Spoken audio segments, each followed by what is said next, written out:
তেলটা গরম হয়ে গিয়েছে, আমি মাছগুলো সব ভেজে নেব।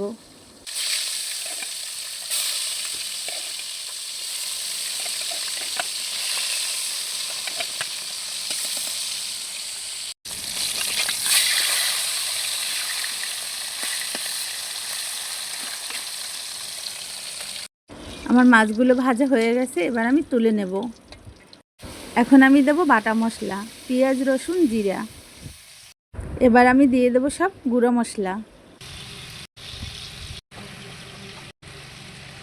মশলাটাকে আমি ভালোভাবে কষিয়ে নেব।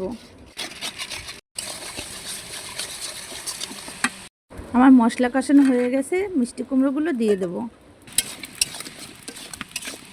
কুমড়োগুলোকে মশলার সাথে ভালোভাবে মিশিয়ে আমি একটু কষিয়ে নেব।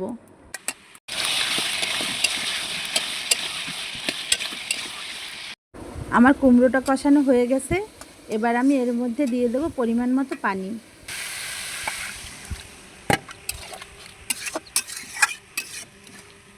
এখন আমি ভেজে রাখা মাছগুলো দিয়ে দেব।